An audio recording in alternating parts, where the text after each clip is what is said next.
ఏపీలో అన్ని ప్రాంతాలలో సీట్లు సమానంగా ఉండాలి అని వైఎస్ఆర్సీపీ ఎంపీలు డిమాండ్ చేశారు.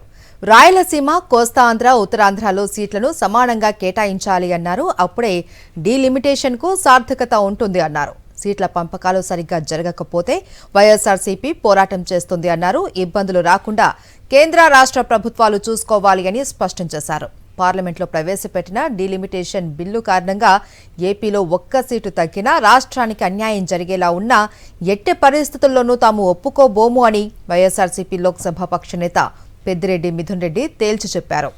ఏపీలో ఎంపీ సీట్లు 25 నుంచి 38 స్థానాలకు పెరుగుతాయని కేంద్ర హోంమంత్రి ప్రకటించినప్పటికీ రాష్ట్రంలో 3 ప్రాంతాలకు సరైన విధంగా సీట్లు కేటాయింపు జరగకపోతే చూస్తూ ఊరుకోబోమన్నారు. సో లేటెస్ట్ సెన్సస్ 2026 ఇప్పుడు జరగబోయే లేటెస్ట్ సెన్సస్ అంటే 2011 మనకు అందుబాటులో ఉంది.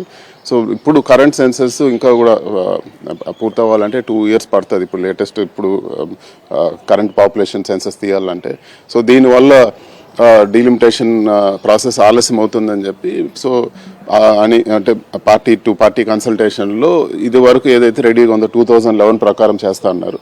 బట్ సెన్సస్ అనేది ఒక ప్రాతిపదిక ఓన్లీ అంటే ఇప్పుడు రిజర్వ్డ్ సీట్స్ ఎస్సీ ఎస్టీ ఇవన్నీ కూడా స్టడీ చేయడానికి. బట్ ఓవరాల్గా సీట్ల పెంపకం మాత్రం ప్రపోర్షనేట్గా చేస్తున్నారు. సో దానిపైన క్లారిటీ తీసుకోవాల్సింది. అదేవిధంగా ఈరోజు ఆంధ్ర రాష్ట్రంలో 3 ప్రాంతాలు ఉన్నాయి. ఇప్పుడు రాయలసీమ కానీ, ఈరోజు కోస్తా జిల్లాలు కానీ, ఉత్తరాంధ్ర కానీ. సో దేశంలో ఈరోజు మనం ఏ విధంగా అడుగుతామో ప్రపోర్షనేట్గా పెంచాలని ఈ 3 ప్రాంతాలు కూడా ఈరోజు ఉత్తరాంధ్రలో సీట్లు తగ్గకూడదు, లేకపోతే కోస్తా ప్రాంతంలో కొన్ని పలు జిల్లాల్లో సీట్లు తగ్గకూడదు, అదేవిధంగా రాయలసీమ జిల్లాలో సీట్లు తగ్గకుండా ప్రపోర్షనేట్గా ఇక్కడ కూడా రావాలనేది మా డిమాండ్.